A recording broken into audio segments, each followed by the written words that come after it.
everybody. Welcome to episode 39 of Are We There Yet? Wolf in Sheep's Clothing. I'm your host, Susan Ruth. And I'm your host, Mara Adelman. And we are two humans having the real conversations and raising all the questions about where is there when it comes to dating, relationships, and sex. We're back, baby. We're back. We did it. We came back. What's it been, like 3 months or something? It's been a minute. Yeah. A lot has happened. A lot of where's you're there? What's going on with you?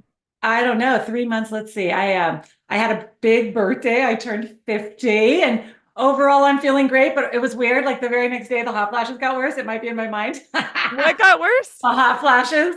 I was like, oh, I guess I am 50. I'm feeling hot and sweaty. What else is new? I've had a lot of interesting dating and relationship things in the last 3 months. So I went in hardcore on a couple dating apps, Field and Bumble. I had like 20 video visits, a bunch of in-person visits. I was dating somebody casually because we both realized it wasn't going to be a big thing. And then anybody who's listened to past things knows that somebody I feel like all the feels for came back around, but he is a bit of a mess. And that turned into a mess. I'll share more later. Hence the reason for this talk. Because, well, we always said we were going to come back in 3 to 4 months, but I was like, oh yeah, toxic people, toxic relations, narcissism. Let's do that topic. I was a bit concerned when you said he had come back into your life. I thought, I know. Wolf in sheep's clothing. Sheep's clothing, but I am a sucker for the feel-good hormones, man. So I'm trying to recreate them in other ways. I'm actually now taking a break from online dating. I've started a Facebook group for dating and single people after I tried to do a meetup group. What's that one called? It's called Dating Done Differently, and I'm going to do a bunch of dating online Zoom workshops.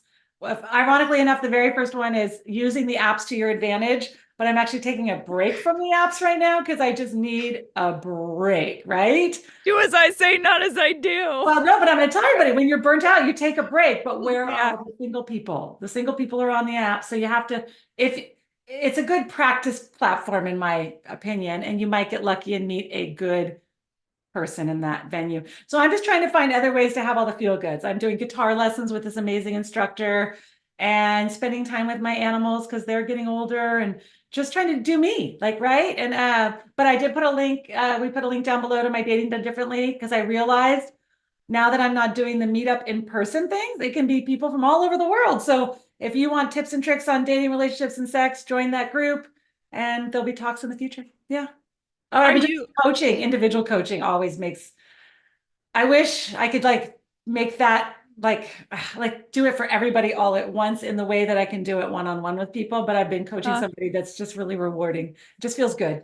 Good. Are you gonna do Facebook meetups or something? Is that your plan online?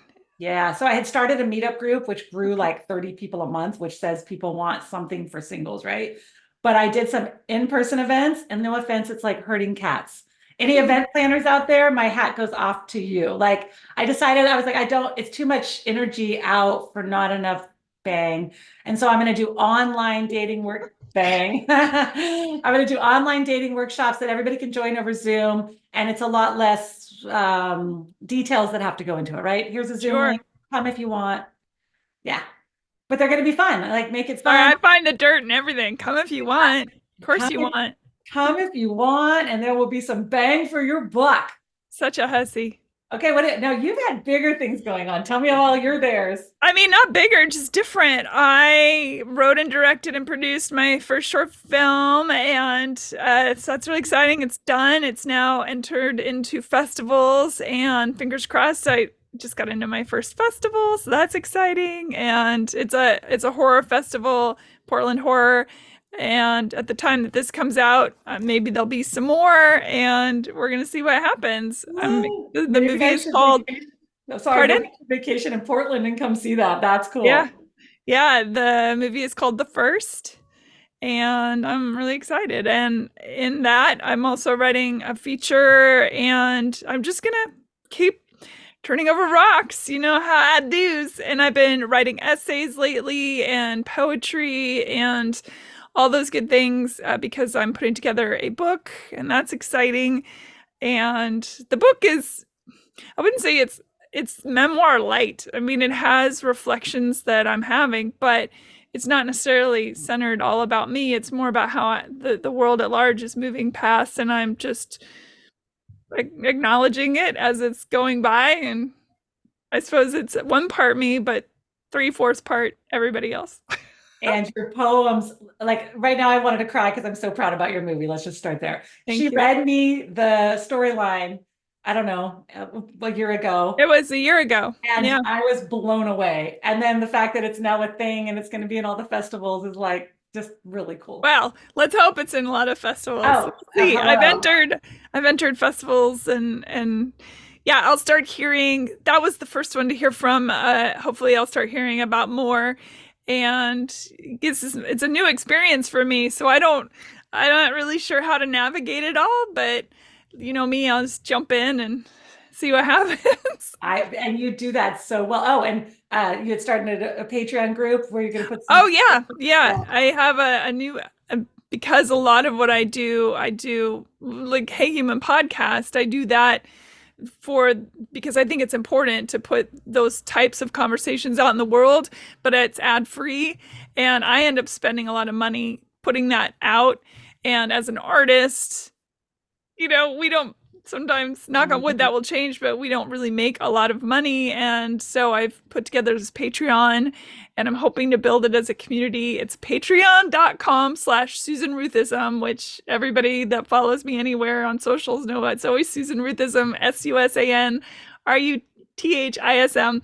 But I want to build that as a community, and for people that are Patreon member, it's an open source. You can go and I'll have messages and notes and little, I guess, blogs or something, and photos of my life and things like that. But for the tiered membership of Patreon, which is how independent artists and things make some money, there'll be special features. I have a book group, a book club that we can go online together and discuss books because I love to read and avid reader, and today, I'll read poetry. Yeah, I was gonna say, today I get to hear some more. So when Susan reads me poetry, people, like usually literally I put my head down, I close my eyes, I feel all the feels every time. So I'm super excited later we're going to do a Patreon one. So yeah, at the end of this episode, we're going to do a special bonus section that I'll put it on Patreon, and only for the Patreon people will be able to see it. So please sign up for Patreon. It really helps independent artists survive in this world,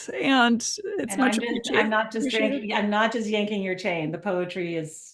Thanks. Yeah, it makes me feel all the feels, which, going back to why we're doing this podcast, unfortunately, that person that always came back around makes me feel all the feels. And I've been dating a lot. And when you only feel like this much feels, it's hard to not buy into that a little bit. And I did it once again. We were going to be friends, and then it turned into a little bit more. And he had just broken up with somebody. And I bought into the fact that he was going to be honest with me. I don't want to be back with her. We should hang out as friends and see what happens. And then come to find out, she messaged me, I messaged her. He was like crying at her doorstep, trying to get her back. And then there's a Facebook group, Are We Dating the Same Guy? Which is now, everybody knows about it now. It was supposed to be a secret, but there's lawsuits and it's in all the news. And somebody had posted him on there, and she caught wind of it. And there was probably over the last 2.5 years that I knew him, 4 or 5 ladies all kind of commingling. And him and I had actually had this conversation. I said, there's nothing wrong with commingling. But you have to be honest about it. Yeah, like I commingle. I dated 2 people at the same time, and I was honest about it. I'm dating you. I'm dating somebody else. If you're okay with that, like that's called multi-dating or poly or whatever you want. It's called intention, integrity, respect is what that's called. Ethical non-monogamy means you're going to be talking about it. Instead, there was so much deceit that went on with him. And then when her and I were done, I went, oh my God, he's a covert narcissist. I always chalked it up to his avoidant attachment style. I then listened to 40 to 50 hours of like narcissism stuff, and it almost makes you want to puke. Like it's so diabolical. There's a word. Diabolical. Diabolical. It just is. So we're going to talk about that today, but I think we're also going to help people differentiate between just like kind of toxic people, kind of self-absorbed people, and truly narcissistic bad. Let's dig in. Let's do this. Yeah, I guess so. So explain what a covert narcissist is. Well, I have a hard time. It's so much. But essentially a covert narcissist they're so good at it that, like, again, 5 or 6 women were, I've been sucked, we all got sucked into this guy. It's almost like under the hood. It's covert. When there's full blown narcissist, it's much more obvious. And I put a bunch of links down to Dr. Romani, who literally that is her job.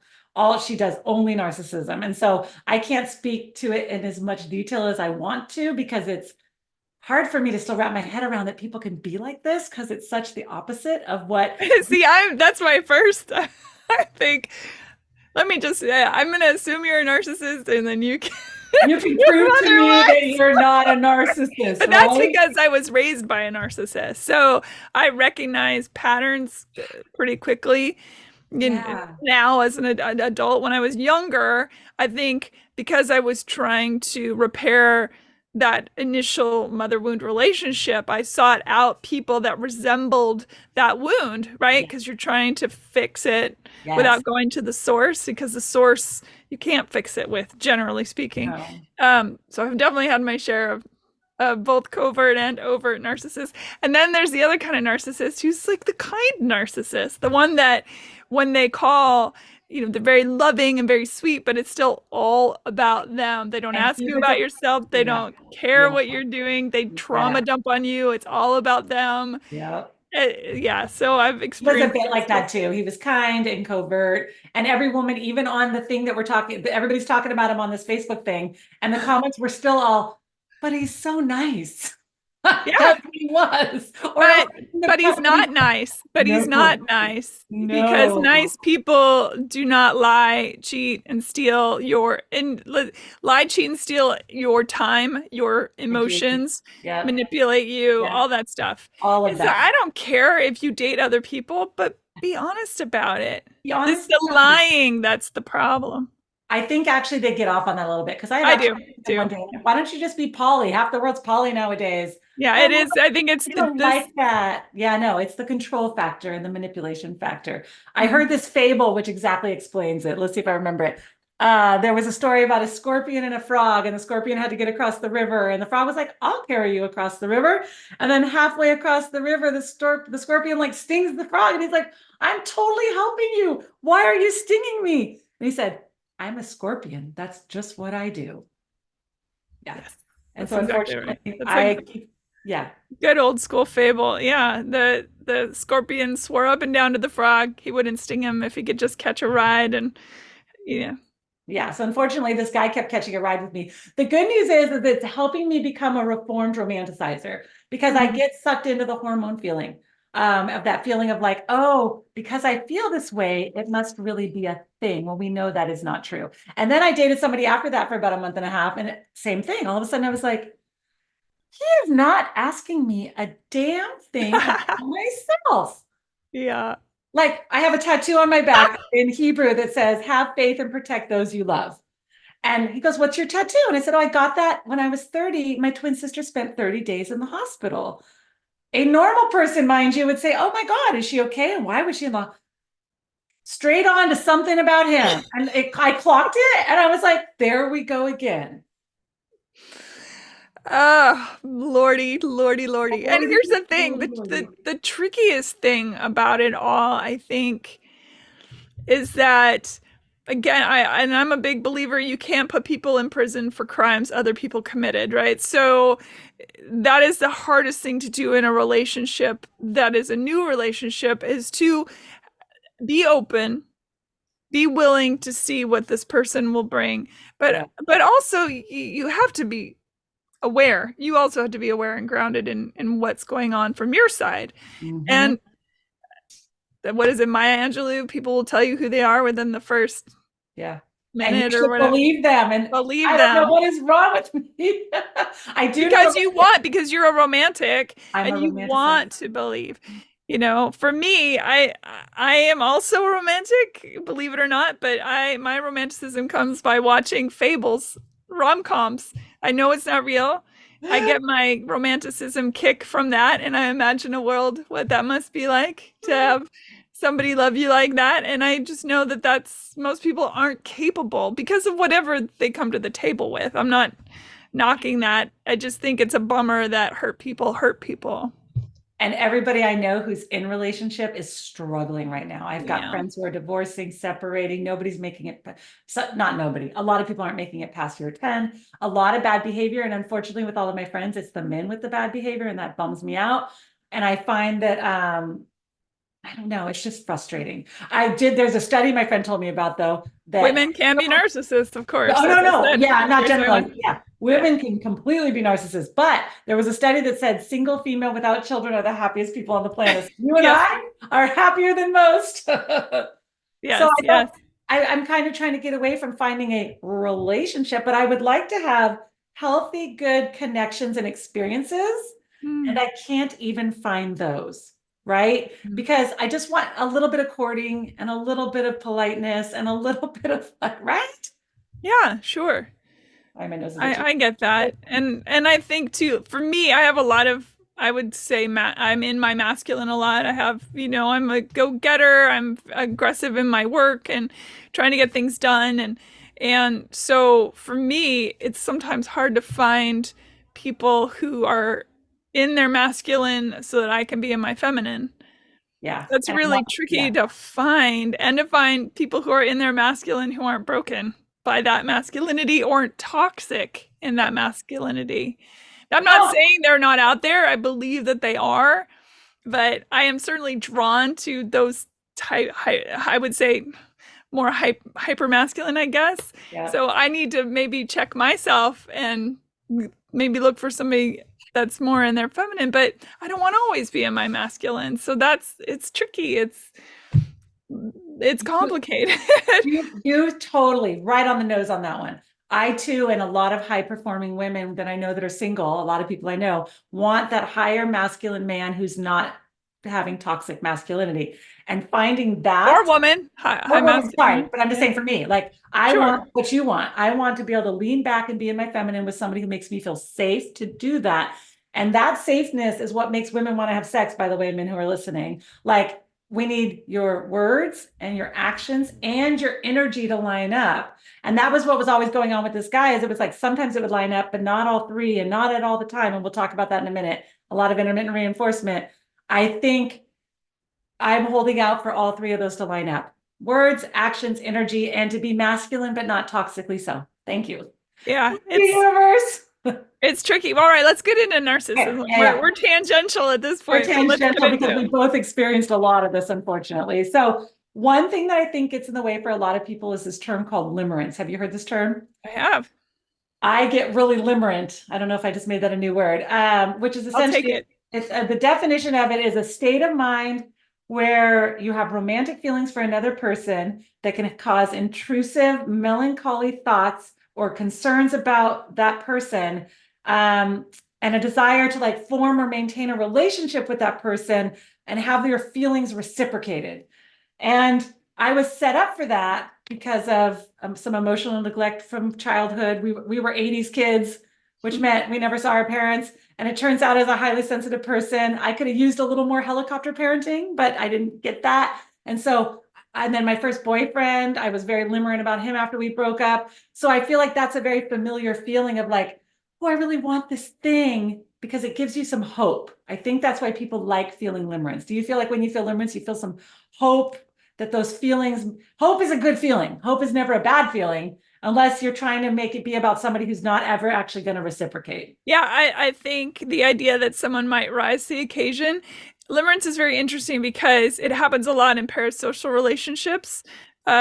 People who are obsessed with celebrity Ah, experiences quite a lot. And it is an emotion that in your head it's a form of future casting, I think, yeah, yeah, which I try not to do. I do for the people that I am interested in or historically have been interested in who are not capable perhaps of being in a relationship. There is that part of me that's the romantic in me that thinks, well, if they did this, this, and this, it would be great. We would be great. But the reality is, as our dear friend who we've never met, Matthew Healy, likes to say, you can waste a lifetime on that kind of person and yeah. on those feelings. So it is really about when one is ready to put up the kind of boundaries that say, you know what, I'm I am of value. Mhm. I have value. I am a value. And whether it's in friendship or love, sex, whatever, if you're not affording me that value or seeing that and lifting that up, and then you're wasting both of our times. That 100%. Again, if words, actions, and energy aren't lining up, then Yeah. why am I wasting my time hoping? But we like to live people. So, also empaths, highly sensitive people, people pleasers, leaky. My counselor says I have boundaries, but they're a little leaky. I'm like, I'm working on making them not leaky anymore. Toxic people are drawn to people like you and I and then we like to live inside that because somehow we might be able to fix them and therefore fix our childhood wounds. And now that I'm aware of it all, my hope is that someday when I meet somebody who has the right, it is like that right smell, and you're like, Oh yeah, smell is everything. That one right here. oh, the pheromones on a neck is like, oh shit, Yeah. watch out. But Yeah. I'm hoping next time I can at least go, okay, toxic or not toxic, and do it a lot quicker and not live in limerence land. I don't want to do that ever again. So anybody who's listening, go listen to videos on limerence. If that's what you do, it's not healthy and it Yeah. wastes your time. I would argue the term narcissist gets thrown around a lot. And Yes. I think that we all have a level of this. It's self-preservation. If you had a fucked up childhood, especially, there's a level of narcissism that is required to just exist in the world because you have to protect yourself. Yeah. I think as you get older and you navigate the world at large, your narcissism must take a back seat to your empathy, your consideration, your integrity, and all, and your emotional, your EQ, if you will, your emotional quotient, in order for you to find a healthy relationship. Now, of course, I say you have to in order to do that.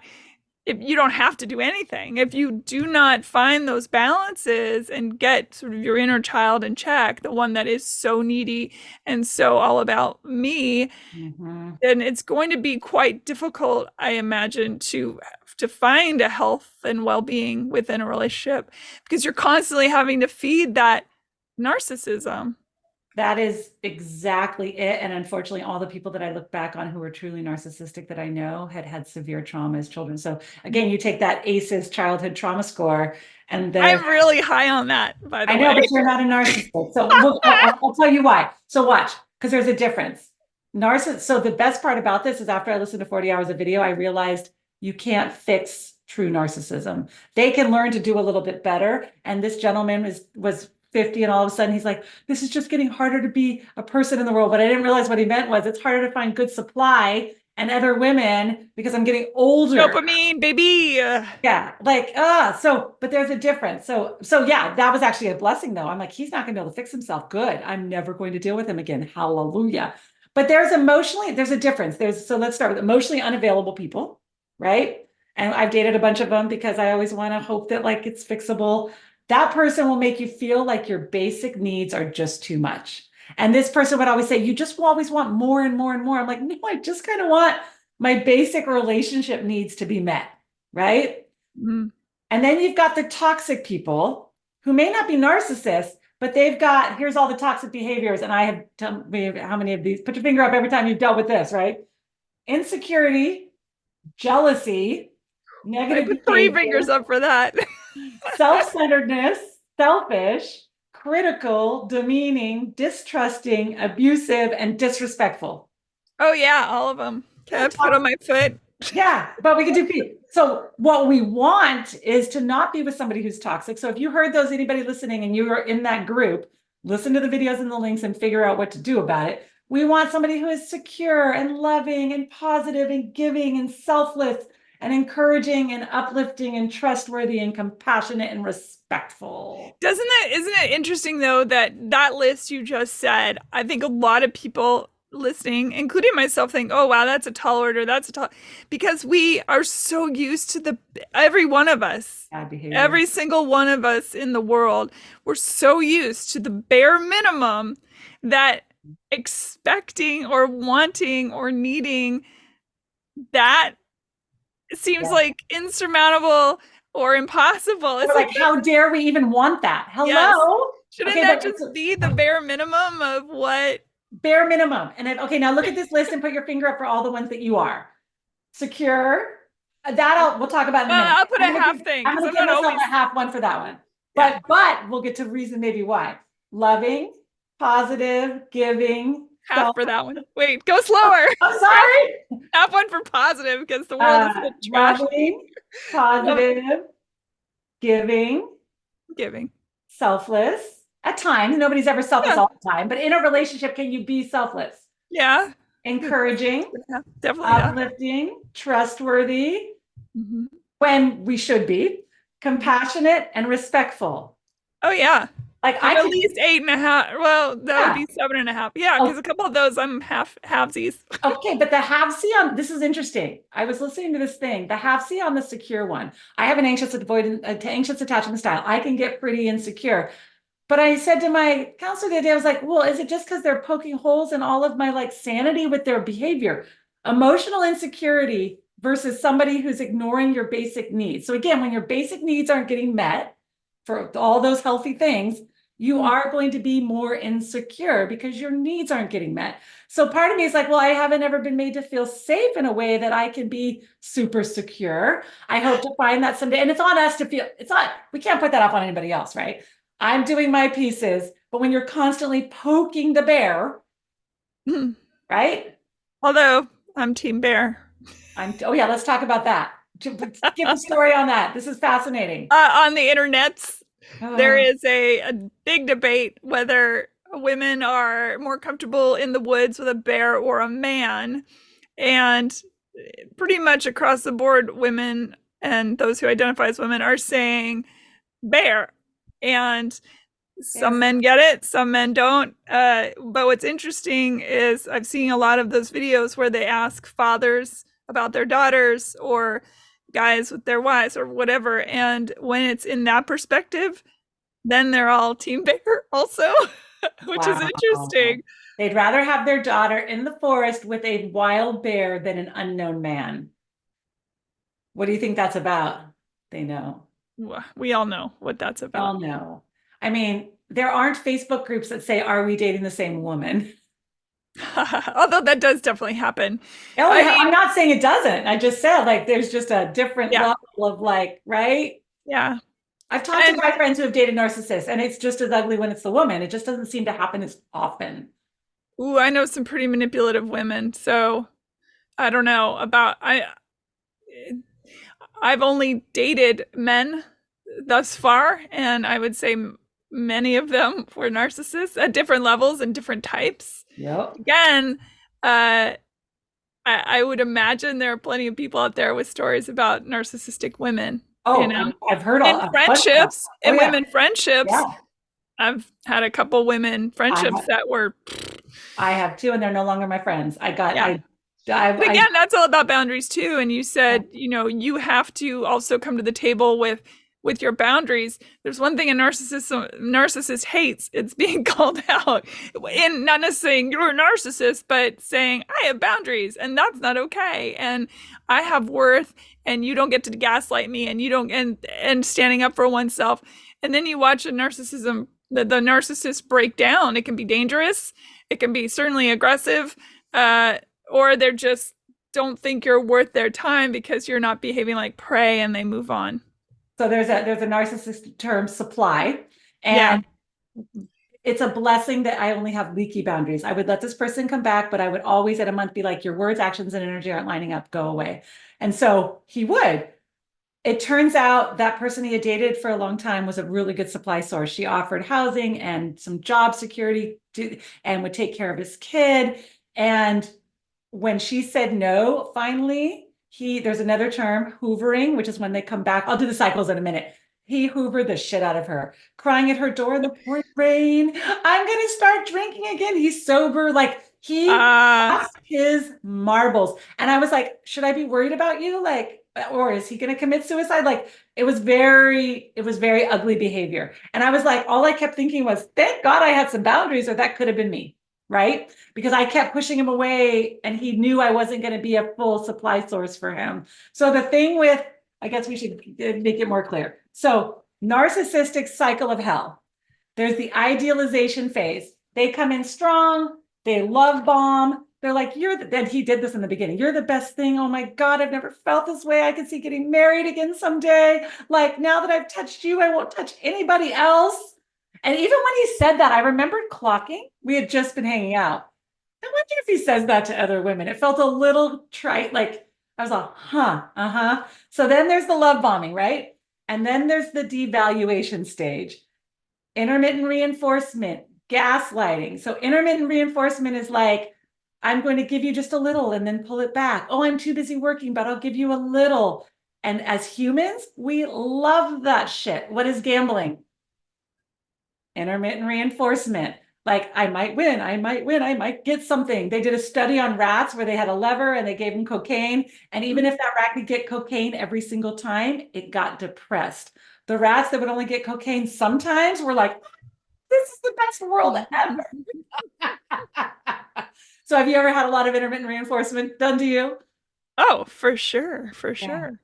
It Absolutely. drives the spark. It drives the emotions. It drives. There was a guy, an off and on kind of guy. We never really hooked up or anything, but it certainly went on for a long time of this back and forth thing and weird, come here, go away, just exhausting. But, um, and partly a lack of boundaries on my part because I kept holding out hope. They gave just enough to make you think that it was maybe possible. Yeah. That come here, go away is Yeah. enticing, like you said, for the rats. And I remember that they sent me a photograph or a lot with them and their dog. It was like taking a picture of their dog, and they said, miss you or we miss you or whatever. And me, I went, huh, interesting, because I hadn't heard from them for a little while. And I zoomed in on the dog's eyes because they were sitting on a couch. I zoomed in on the dog's eye and the light hit it just so that there was a reflection. I could see that they were sitting right next to this woman. Oh And my then God. they were obviously watching TV. She was sprawled on her side. Like it was a comfy situation. It was all reflected in the dog's eyes. And I just went, fuck, man. I mean, come He sent you a on. selfie that another girl took. No, he took it while he Well, was sitting. sure. With another He woman. took a picture of the dog, Yeah. from his Yeah. perspective, like he was I sitting get there it. with his dog, and then it reflected back in the eyes of the dog, It's saying, "Miss nasty. you," blah blah blah. We haven't talked for a while, and I just my suspect zip zip zip went, and I zoomed in on the eye of the dog, and I went, "Fuck you, man! There's somebody Eye of the literally right dog. next to you." Oh, see, it's just bad behavior. People, you can just be It's honest. a lack of integrity. Okay, so It's that is disrespectful to me yes, and to the other person with them, right? I mean, come yes. on. Let me find that. I had a note on that, which is fascinating. So people can be selfish, right? I can be selfish. We can all be selfish, right? And we can only think about ourselves and some of that self-preservation, making sure our needs get Yeah, met. And then sure. there's self-centered people or really self-absorbed people who don't ever ask you a damn thing about yourself. But there's that. It was fascinating. So, oh, I've like lost it now, but I'll find it. Oh, selfish alone is kind of fine-ish, right? Like we can all be a little bit selfish. You're supposed to put the mask on yourself in the airplane before anybody else. Selfish mixed with low empathy, entitlement, grandiosity, and arrogance is narcissism.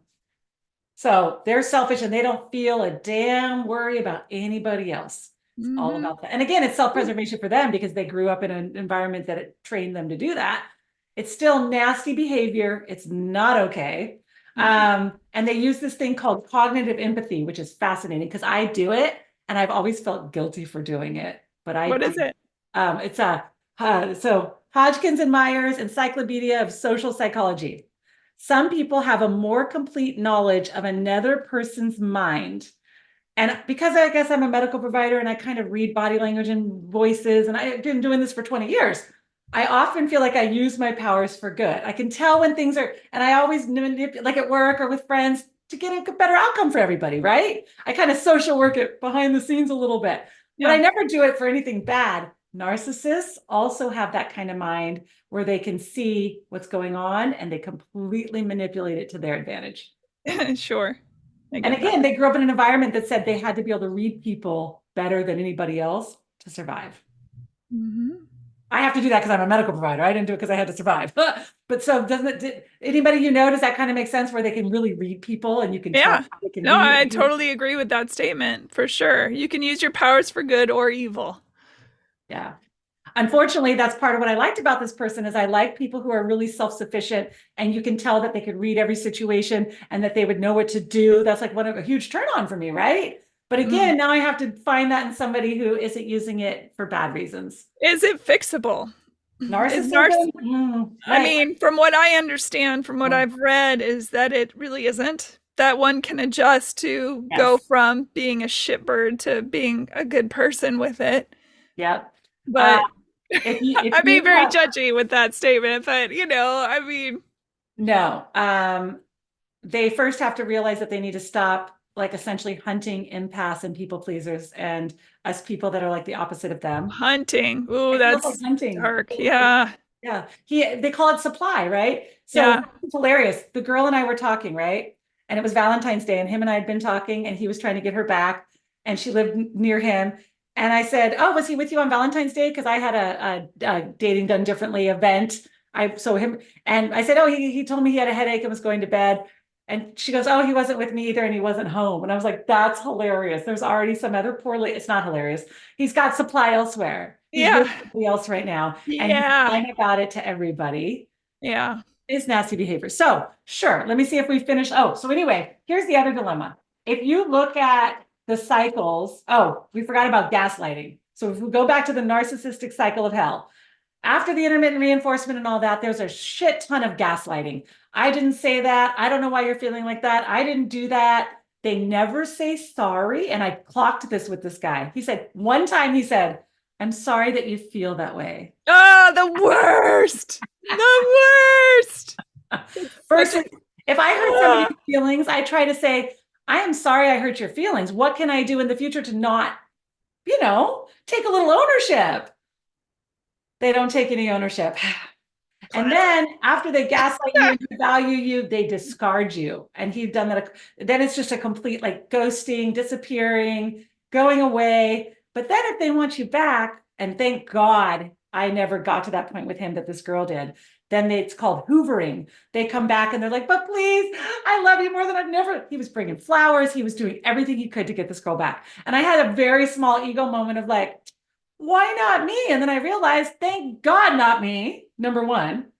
Number two, it's because I never was enough supply for him because I always would put it back. I gave him a little money. I gave him a little support. I gave him a little, but I never gave him as much as a lot of people did. So I yeah. wasn't a supply source, right? So the sad part about the narcissistic cycle of hell is it's very similar to the abuse cycle. Mm. And we're not I going to mean, talk I about. would argue it is. I say this a lot. I would argue, but I would argue that this is a form of abuse. Yeah, Dating a narcissist, you are in an abusive relationship. you are. I Yeah. would die on that hill for Oh, sure. I 100% agree. It's like a narcissistic abuse thing. But if you're, so I did put a link down in the notes about for the what's it called? The National Domestic Violence Hotline for anybody who's physical, emotional, sexual, or even narcissistic abuse down below in the links. But if you look at the abuse cycle, usually there's like the honeymoon phase, and then tension starts to build. There's a circle, you can look it up online. Tension builds, and then there's some kind of event, whether it's physical, emotional, an outburst, throwing things. Do we And have that then link below? I will We'll add add it. We'll add that. I'll add the abuse cycle. Maybe we can add a picture. It's a very fascinating cycle of things. And then there's the incident, then there's the reconciliation. It's all calm and everybody. And I was in an abusive relationship when I was younger, and that's exactly how it goes. After the tension, it's all okay, it all feels better. Hold on. And then the honeymoon phase sets back in again. So it's just like a narcissist love bombing again, right? Oh, it's all going to be okay. No, it's really not. So if um if you're dealing with that, what can we do? Solutions. My takeaway is don't forget about your body. Remember that we talked about the body keeps the score. Bessel Vandercock. I always forget his name. He wrote a book. Cock. I said cock. It might close. It's close. I have names dyslexia. He wrote a book. The body keeps the score. We hold on to stuff. I was completely ignoring the pit in my stomach, the anxious sweats, because it was super confused with the excitement and the dopamine and the intermittent reinforcement. And I couldn't quite get my brain, my body, my heart, and my gut to line up. And I kind of liked that because I like playing detective. So as soon as my brain got, oh, he's a covert narcissist, all that went away. I was like, oh, he should have just told me he was a covert narcissist. We could have been kind of friends or something. I don't know, like gross. Like that's just gross. Goodbye. So listen to your gut, people. If you're feeling it, there's a reason for it. Do not ignore it. Number And ask yourself why you are drawn to that. What it is it that you are needing to fulfill in you by being in that relationship? Because it takes two to tango. You know, they're not just picking you because you're there. They're picking you for very specific reasons. So one has to self-reflect as well in order to not repeat it, you know, and in order to break that cycle. they're hunting us for a reason. Let me see if I can figure out why I like it. I think I like it because I do want an independent relationship where there's You have just, abandonment issues. I do. Oh, for sure. Well, that goes along That's with that's that's and the that goes big, along with the anxious attachment style thing. But yeah. And so also, if I'm needing that kind of hit, I would seek you out yeah, because I know I can give you something and yeah, get you hooked yeah. and then go away and you will be crawling, you know, you'll be scratching at my door. Yes, that's true. And I think I just drew water. The other piece of that I think is I lost my thought because I drew water. Yes, it's that piece. Oh, but it's also I find that there's two types of people. That other guy I was dating for a month and a half who was totally like self-absorbed, wanted to be around a little bit more than I want an independent relationship where you're like this, not like this. And I want somebody who's around enough, but not too much. It's a hard game to play, right? And there is something to be said about some of these toxic people give me just enough where I Mhm. can still have my life. And so it's Mhm. going to be hard to find that with, I want to find that with somebody who's healthy and you can do that. I think it's possible. Mhm. We'll see. Yeah, We shall see. they're out there. But you're right. That's why I'm taking a break from dating. I'm working on Yeah. myself again. Anytime you encounter this stuff, people go listen to a bunch of YouTube videos, get a coach, get a therapist. I'm a coach. Come find me. Although I sometimes can't figure it out for myself, man, can I see it clearly for other people. I mean, that's just always the way, isn't it? Oh my God. I'm always like, oh, it's right there. They're like, no, it's not. I'm like, no, no, it's right there. They don't even, Most therapists I've known have had pretty messed up personal lives. I think it does give them an edge for some reason. maybe I have an edge because of all my dating experience over the years. I don't know. So my favorite saying I heard about solutions for this, namaste and walk away. I honor your soul. See you later. See you later. If you start to feel like that, there's a reason. If your spidey senses are up, there's a reason. If you talk to them and all you get is my favorite thing is that thing they do where it's poor me, it's all about me. If they're not even worried about how they're making you feel, walk away. Oh, wait, for Um, me, when I had had enough with a particular breadcrumbing ghosting situation that was just at that point it was ridiculous that every 3 or 4 months miss you, how are you, it's like, if you miss me you would call me or try a little harder, ask me anything about my life. yeah. And I didn't respond, and the responses I get to not responding were, you hate me, I don't know what I did but you're mad at me. It's like, way to make it all, you know, it's that thing of like, I'm sorry you're mad at me. Yeah, Like, right. I don't think so. Um, and not a single question of like, are you okay? Do you want to talk Not, about it? not a single, are you okay? I Not a, know. yeah. I mean, I had some family stuff going on. My dad got a little sick, and there was a, not that they would ever know because they never, ever, ever asked, ever. Or your amazing movie. Like there's a lot going. So nothing like, no, yeah, I know. It's the self-absorption thing. And again, I can only speak to my own experiences, and I'm Yeah. sure women do the same thing. We just don't do that. Oh, I find that when I talk to people in my Dating Done Differently support groups and the people I coach and all mm, my friends, women are having a hard time in this dating sex relationship landscape, but men are having like exponentially a harder time. And it's all broken. It's the patriarchy, it's the toxic masculinity, it's the lack of emotional EQ, it's all of it mixed together into this toxic bag of like, I'm hearing from so many women that they're just having such bad treatment, really.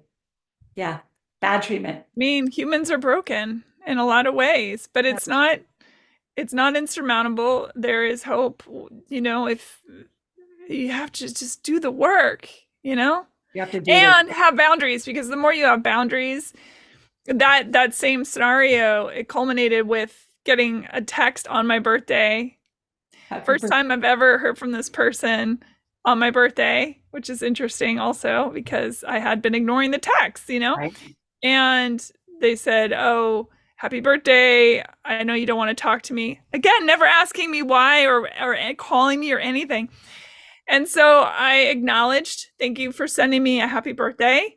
I have value and you don't respect me clearly. And I have not acted in a way that you should respect me because I kept coming back. Every time you put the little nibble out, I would take the cheese and be surprised when the trap sprung.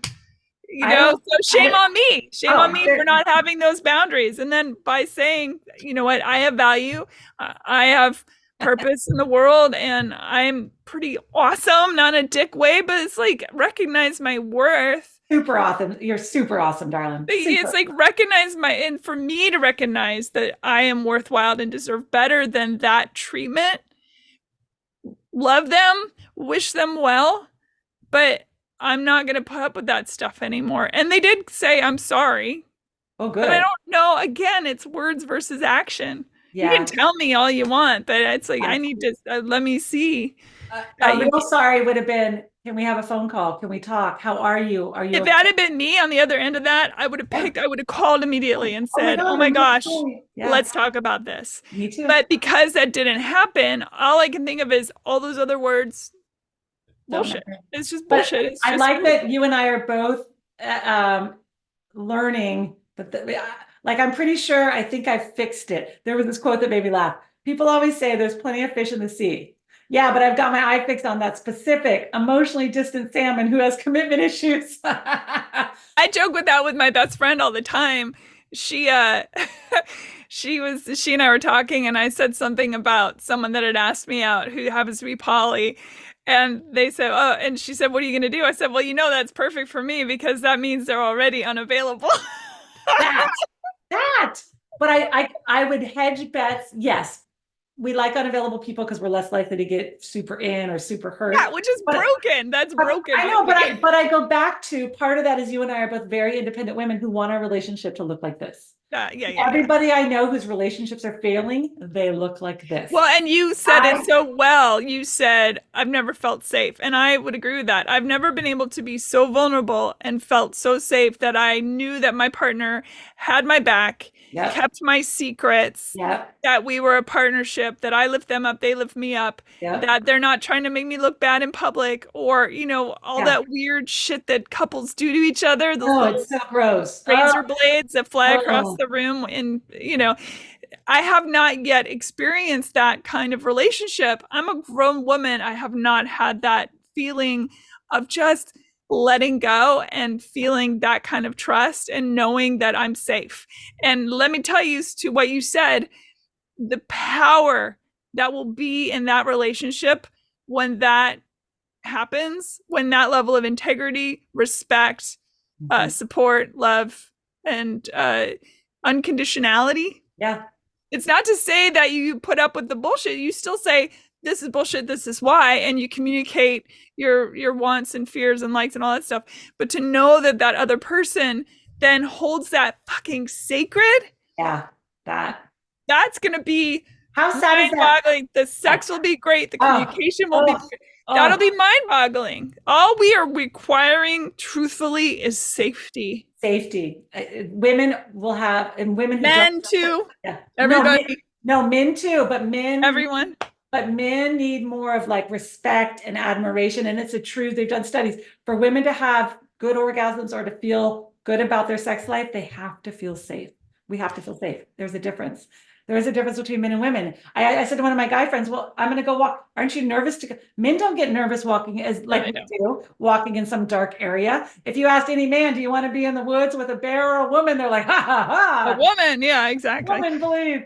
So Yeah. that is all dead on. It's very sad that you and I, who are highly functioning, amazing people, have not yet got to feel that. And for anybody who's listening, I keep saying I want my relationship to look like this. What I'm doing is I'm putting my hands up like a steeple instead of putting them together in prayer, because I think it's possible to keep an I and a we and still have an us and have it be healthy. And I will be alone for the rest of my life if I can't find that, because I'm not willing to Same. sacrifice, right? Yeah. Same, Yeah. same, same, same, same. So I think both of us actually have our heads on really straight about it all.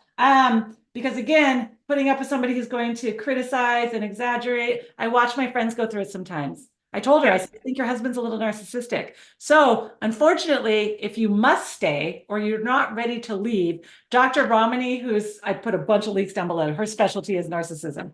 She says you should go deep. You should not go deep if you're dealing with somebody like that. You don't defend, you don't engage, you don't explain, and you don't personalize. So they will get bored very fast and probably leave. Get bored and go away. They also call it gray rocking. When somebody's coming at you, you're just like, yeah, and you turn and kind of just don't engage, right? Don't engage, don't defend, engage, explain, or personalize, don't go deep. That's so sad though, because the whole point of having a great relationship is you want to be able to go deep, right?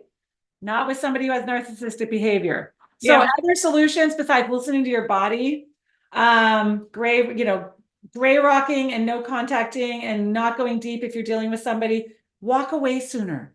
I am never going to put myself through off and on for 2 years. If somebody wants me, it's going to be very clear. Well, there's that saying, if they wanted to, they would. Yeah. There are examples of what that looks like. There are examples. Like, you shouldn't have to wait around for 24 hours for a text response back. You shouldn't have to feel like, are we really going to have a date this weekend? If they're into you, they're going to make it happen. If they're not making it happen, they can have other stuff going on and they might come back around, but quit putting your energy on them and go have fun in your own personal life or date other people until that happens, instead of that limerent feeling of maybe someday. Rat cocaine, baby. Rat cocaine, baby. So yeah, most important thing you can do. That's my band name, by the way. Rat Cocaine. I'm announcing it. Rat Cocaine is a good band name. I like it. I don't know. So essentially my solutions are just like, recognize it sooner, walk away sooner, listen to a bunch of links from Dr. Romani. If you're not as familiar with I thought I knew narcissism.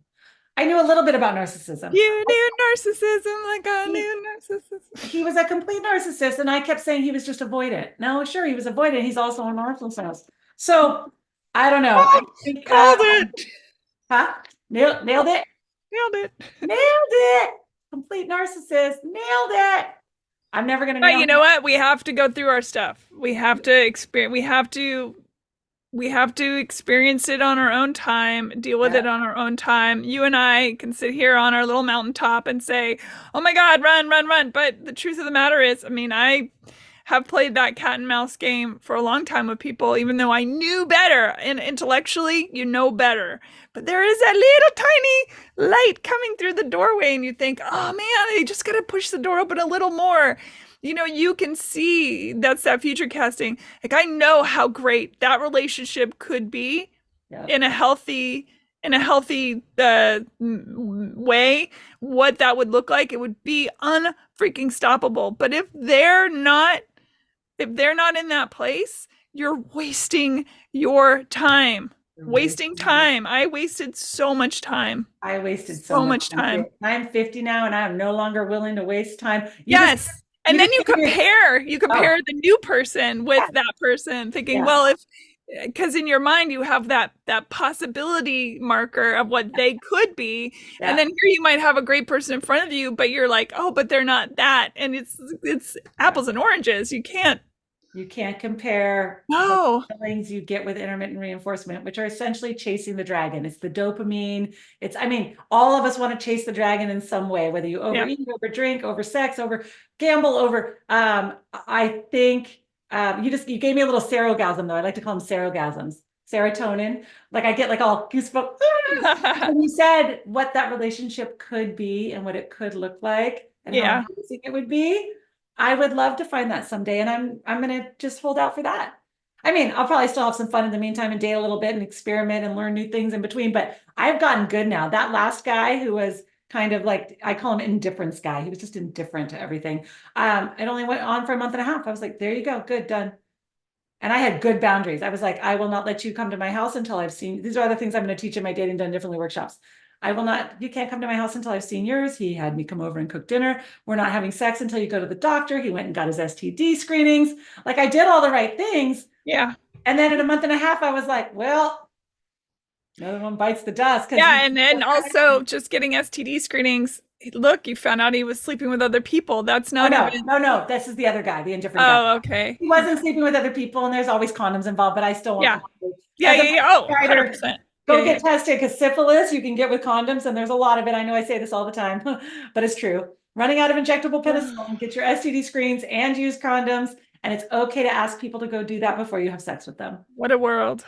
What a world. Oh my God. So anyway, I don't know. We didn't give it a lot of detail. There's so much detail. Well, we haven't seen each other in a long time, so this was fun just to catch up and banter back and forth, you It know. really, God darn is. And if you go down below, like again, Dr. Romani, there's a whole glossary of narcissistic terms. Like, go listen to some stuff and she will let you know exactly what you should be doing different. There's a quiz. Are you in a toxic relationship? I took it, and yes, half the relationships I've been in were toxic. I forgot to send it to you. Sorry. I already knew the answer. We've been in a bunch of toxic relationships. Yeah, that's yes. The answer is yes. I have been in a toxic Yes, we have been. Yeah. So I think we'll convene for now. We're both really busy with private projects, but maybe every 3 to 4 months when we have something fun to talk about, we're going to come back and say hi to everybody. Yeah, this was really fun. I love you. Everyone who wants to sign up for patreon.com/SusanRuthism, you can go there and see what we're about to do.